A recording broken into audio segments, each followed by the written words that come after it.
Bismillahirrahmanirrahim. Assalamualaikum warahmatullahi wabarakatuh. Alhamdulillah wa syukurillah wa la hawla wa la quwata illa billah. Wassalatu wassalamu ala rasulillah wa ala alihi wa ashabihi wa mawalah. Alhamdulillah para jamaah salat isya Masjid At-Taqwa Pesona Ciganitri yang dimuliakan oleh Allah Subhanahu wa taala.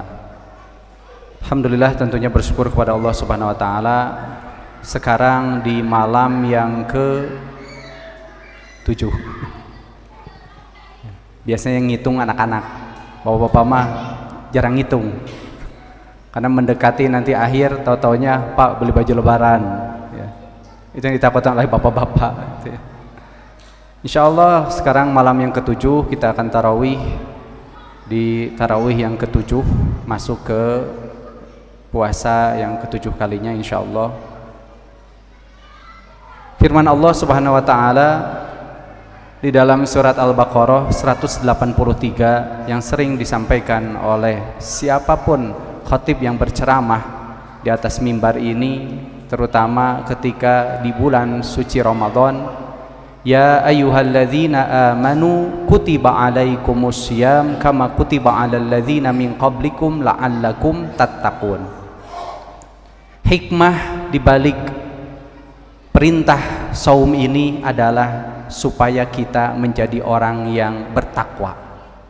Kalau belum bertakwa, jadi orang yang bertakwa. Kalau sudah bertakwa, sempurnakan ketakwaan dan terus jaga ketakwaan tersebut sehingga mencapai kualitas yang terbaik dan lebih baik lagi.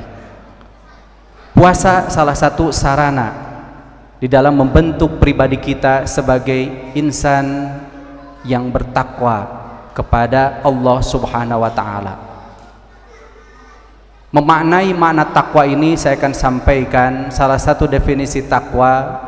Ada 4 rincian dari definisi takwa disampaikan oleh seorang sahabat Ali bin Abi Thalib radhiyallahu anhu.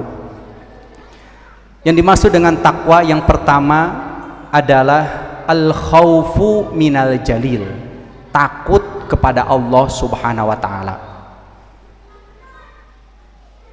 Dengan puasa bertambah takwa, hadir ketakwaan pada diri kita, terbukti dengan bertambahnya ketakwaan kita dengan diaplikasikan, dibuktikan dengan rasa takut yang besar terhadap Allah Subhanahu wa taala.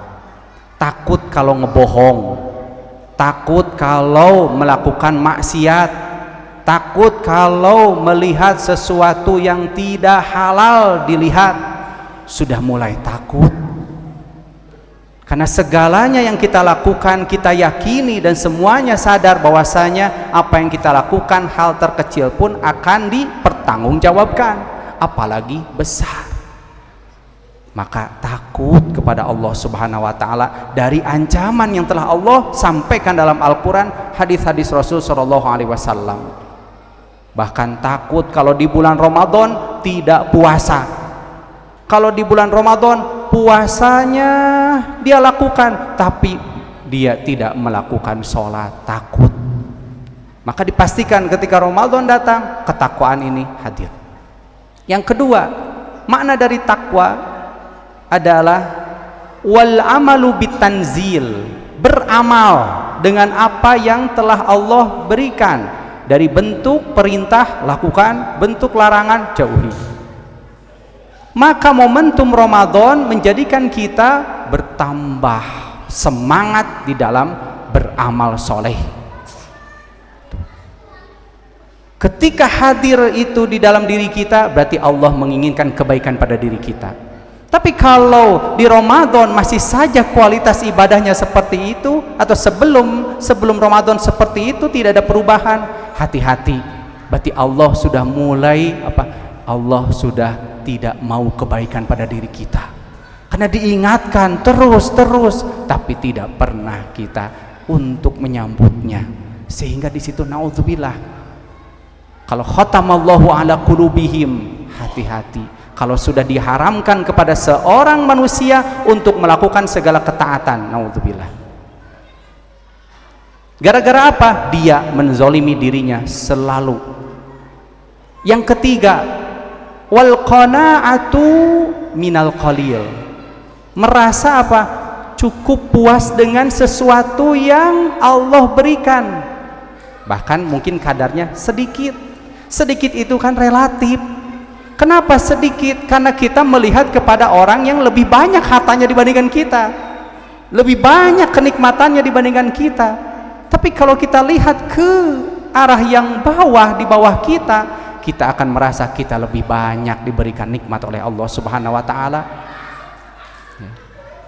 Seringlah mengambil iktibar satu pelajaran sebagai motivasi diri kita kepada saudara kita yang ada di Palestina. Tidak bisa merasakan nikmatnya seperti ini. Puasa dipastikan ada makanan untuk berbuka, sahur dipastikan ada makanan untuk bersahur, tapi saudara kita yang di sana belum tentu merasakan apa yang kita rasakan. Maka bersyukurlah kepada Allah Subhanahu wa Ta'ala. Yang keempat, wal isti'dad liyaumir rahil, mempersiapkan diri untuk perjalanan yang jauh. Kita semuanya akan menghadapi perjalanan yang jauh itu, yang penuh dengan rintangan, penuh dengan waktu yang sangat panjang. Kapan? Setelah kematian datang kepada kita. Tidak bisa kita untuk lari dari kenyataan ini. Harus kita bisa untuk menghadapinya. Mau tidak mau harus kita hadapi. Maka bekalnya adalah takwa ini. Isti'dad liyaumir rahil. Mari jadikan momentum Ramadan ini menjadikan kita lebih banyak bekal kita untuk kita kumpulkan sebagai bekal perjalanan kita yang panjang nanti di hari kiamat, yaumul qiyamah. Bahkan bandingannya 50.000 tahun sehari ya, dibandingkan dengan lamanya di dunia, di kehidupan ini. Jadi seharinya di kehidupan akhirat itu sebanding dengan 50.000 tahun. Kalau ditetapkan kita akan menunggu yaumul hisab, itu ditetapkan ada waktunya 1 bulan atau 30 hari, berapa lama kita akan menunggu ketika itu. Maka di situ yang membantu kita, yang menaungi dari panas teriknya matahari, yang memberikan kita kanan, memberikan kita segala ketenangan adalah bekal takwa yang kita pupuk dari kehidupan yang sesaat ini. Mari jadikan momentum Ramadan ini semangat untuk ibadah.